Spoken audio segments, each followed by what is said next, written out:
Okay, let's unpack this. What if I told you that most of your daily life, how you feel, the things you do, even outcomes in your life, is being run by a part of your mind that you're barely even aware of, like this powerful engine constantly humming below the surface? It's pretty fascinating, yeah, because the sources you've brought us today, especially, insights from a book focusing on the subconscious, Hmm. they really dig into this exact idea. Right. They suggest the part of your mind you think of as your conscious awareness is actually only like a tiny fraction of what's really going on upstairs. Exactly. So our mission in this deep dive is to understand this hidden engine, the subconscious mind, purely through the lens of the sources you've shared. Hmm. What do they say it's capable of? And maybe more importantly, how, according to this material, might we actually be able to influence it? Yeah, okay. So the sources, they lay it out by dividing the mind into two main players, the conscious and the subconscious. Okay. It probably makes sense to start by just understanding what they mean by those divisions. So the conscious mind, as described in this material, that's the part that's awake right now, listening, using your senses to interact with the world. It's your sort of daily driver, the part you feel is in control. Well, that's your aware self. But here's where the sources throw in the first really eye-opening statistic. Oh, They estimate this conscious part accounts for only about 5% of your total daily mental activity. wait, hang on. Only 5%. So 95% is something else entirely. Precisely. Just 5% is what you're consciously thinking about and doing. Yeah. And this conscious mind, while, described as intelligent, it can weigh things, make rational decisions, figure out right from wrong. It apparently has a surprisingly weak memory. Weak memory. How weak are we talking, according to these sources? Well, the text states it only holds on to information for a really short time, like maybe around 5 seconds for visual stuff. 5 seconds. Wow. Yeah, or maybe up to 15 seconds if you're processing something you heard. Anything you need longer than that kind of gets shipped off somewhere else, presumably for deeper storage. 5 seconds.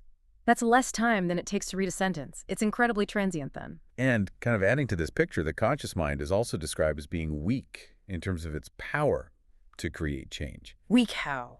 Like simply saying, I am happy consciously. If you're genuinely feeling down, it just doesn't have the muscle, according to this perspective, to shift your deep emotional state or like impact external reality in a meaningful way. Okay, right. So if the conscious part is only 5%, has a weak memory, and is described as, well, weak in power, where is the other 95% happening, and where does the power actually come from? Okay, so that's the realm of the subconscious mind. This is the part responsible for, roughly 95% of your daily operation. 95. Wow. It's running all the background processes you don't even think about, breathing, blinking, regulating your heartbeat, even those little involuntary movements. The massive operating system running in the background. And the sources use a pretty blunt term for its nature. They actually call the subconscious stupid. That's the word used in the text, yeah. And it's meant to convey a specific characteristic. It doesn't judge or filter information.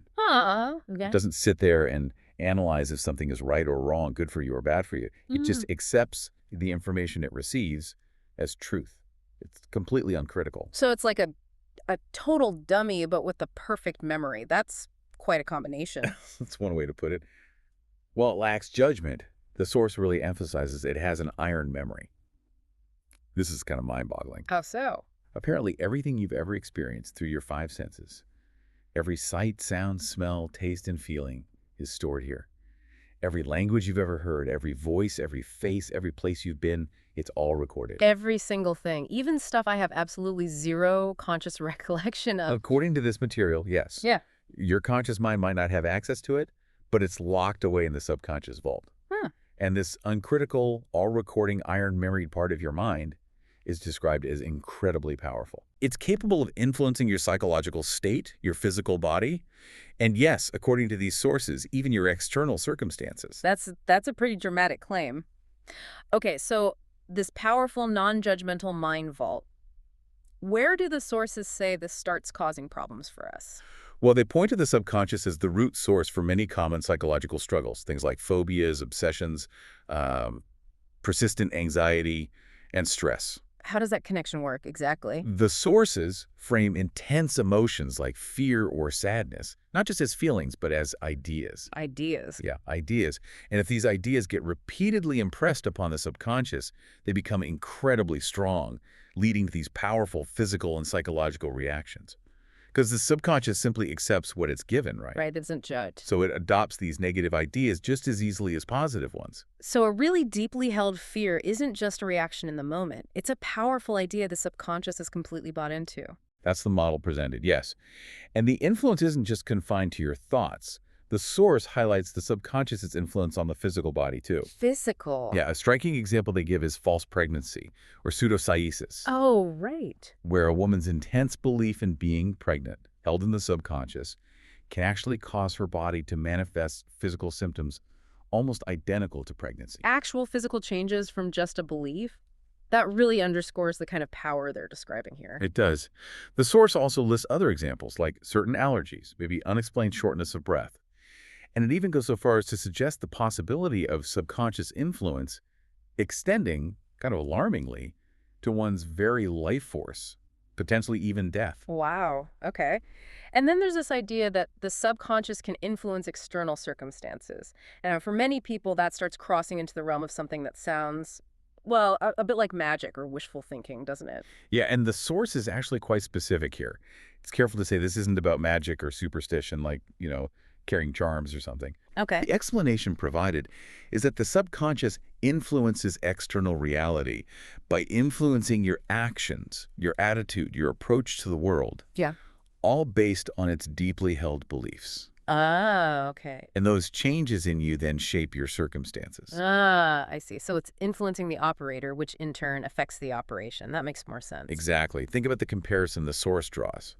Take someone with a really deeply negative outlook. Okay.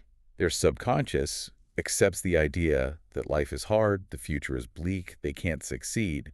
This belief system in their subconscious then subtly, or maybe not so subtly, influences their behavior. How? They might not look for opportunities, or they might approach interactions with negativity, or maybe they don't even try challenging things because their core belief tells them, what's the point? And the opposite would be true for someone positive then. Precisely. If their subconscious has adopted ideas of hope, capability, or ease, perhaps even ease derived from a belief in a higher power, as the source mentions, this influences them to actively seek out opportunities, to persist when things get tough, to approach the world with a more open, positive attitude. Right. Their actions change based on that subconscious belief, leading them naturally to different outcomes. Okay, that frame makes a lot more practical sense. Your inner world shapes your outer interaction, which then shapes the outcome you get. And a relatable example from the source is asking your parents for money. Okay. Your internal subconscious belief about whether they are likely to agree or refuse will dramatically affect how you approach that conversation. Right. Your tone, your confidence, your willingness to even make your case, it's all influenced by that underlying belief. And often, your approach significantly impacts whether you actually get a yes or a no. Yeah, I can see that. So, okay, the subconscious is incredibly powerful, accepts ideas readily. The million-dollar question then is, how, according to these sources, do you get it to accept the right ideas? How do you actually control this engine? Right. So material states pretty clearly that the tool you use to influence the subconscious is your conscious mind. But, as we kind of touched on earlier, simply saying something once isn't enough. Right, just declaring I'm happy isn't going to flip a switch if you're genuinely not feeling it. Exactly. The essential mechanism, according to the source, the absolute key, is repetition. Repetition. Yes. The subconscious doesn't immediately absorb a conscious statement or desire. It needs that information presented to it over and over and over again. Repetition is the key that unlocks the door, so to speak. Repetition. Got it. And they discuss different kinds of repetition. Yes, there's conscious repetition, like deliberately repeating positive affirmations to yourself. We've probably all heard of that. Sure. But the source really emphasizes that unconscious repetition is often far more powerful and potentially more dangerous. Unconscious repetition, meaning we're being influenced without even realizing it's happening. Think about the real-world examples the source provides. Advertising is a prime one. Ah, okay. Why do specific shampoo brands like, say, Head & Shoulders, Clear, or Pantene, or toothpaste like Sensodyne, Crest, or Colgate, or products like Dettol often end up in people's homes? Or why do you automatically reach for an Oral-B toothbrush? Yeah. The source suggests it's significantly due to the repeated exposure to advertising messages over time. These messages just sink into the subconscious and influence purchasing decisions without much conscious deliberation at all. Ah, so the subconscious just sees it enough times and accepts it as the normal one or maybe the one I should get. Precisely. Another example given is family influence on careers. Hmm. It's very common, right, for children to end up in similar professions as their parents, becoming police officers, teachers, whatever it might be. Sure. This often isn't just direct conscious instruction, but the powerful effect of repeated exposure to that reality, those conversations, that lifestyle throughout their formative years. The subconscious just internalizes it as a normal or expected path. It builds a picture of what life is like or what's possible or maybe just what's us, what we do. And this really highlights the danger of negative repetition. The source argues that if you repeatedly think, say, or immerse yourself in negative themes, constantly saying things like, I am sad, posting sad thoughts online, listening to music that just reinforces sadness, you are, in essence, hammering that idea into your subconscious again and again. And because it doesn't judge. It simply accepts it as your reality. Yeah. The source suggests this convinces your subconscious that you are sad, leading it to maintain that state and influence your actions in ways that just perpetuate the sadness. Awesome. Exactly. The sources even bring up entertainment services like Netflix. They claim that repeated exposure to certain themes, which the text describes as things like sexual promiscuity or even child perversion, can, through sheer repetition, normalize these concepts in the subconscious, Even if you consciously disagree. even if your conscious mind is repulsed by them. Yeah. The mechanism proposed is just the repeated exposure feeding the subconscious, making it seem normal, familiar. Wow, so the constant stream of information we consume, regardless of our conscious moral filter, could potentially be embedding ideas. That's a pretty powerful warning. It is. But the good news, according to this material, is you can use this exact same principle for positive change. Okay, how? The technique advised is to actively work to replace negative statements and thoughts with positive ones. So instead of thinking or saying, I am not sad, you intentionally repeat, I am happy, I am well, life is beautiful. You consciously feed your subconscious positive ideas repeatedly. So you flip the script using the exact same mechanism. Exactly. And the source suggests this is how you can work towards achieving goals too. You repeatedly state the desired outcome to your subconscious. Okay. And it's noted that the subconscious, accepting this goal, will work to help you achieve it, but maybe not always through the exact linear path you consciously envision. What does that mean exactly? It finds its own route. It seems so. Yeah. The source gives the example of someone wanting a job primarily for, say, financial security or a sense of purpose. Right. By repeatedly affirming that desired outcome, the subconscious might not lead them directly to a traditional job interview. Maybe instead it leads them to a business opportunity or a partnership that ultimately satisfies that core desire for financial security or purpose. So the desired end state arrives, but the method might be unexpected. That's the idea. It focuses on the why or the what and then kind of figures out the how. That's really interesting. Precisely. The source also includes this compelling story about a student who desperately wanted a specific expensive bag but felt it was completely financially impossible for her. The lecturer, who is the speaker in the source material, advised her to repeatedly affirm, I will get that bag, and consciously work to turn any negative thoughts about it into positive ones. Just keep repeating the positive outcome. Later, the student came back, absolutely thrilled. She hadn't bought the bag herself, but she had received it as a gift. Wow. So her subconscious acceptance of the possibility maybe made her more receptive to opportunities or interactions that led to getting the bag. Or, as the source implies, perhaps the subconscious actually influenced the circumstances to bring it to her. The speaker themselves shares personal accounts too, Like what? stating they overcame a fear of flying and also a fear of death by repeatedly affirming phrases like, I am not afraid, I am calm, I am fine, and I am healthy. Just hammering those positive ideas in. So, okay, pulling all this together from the sources we looked at, the core takeaway seems incredibly powerful, really.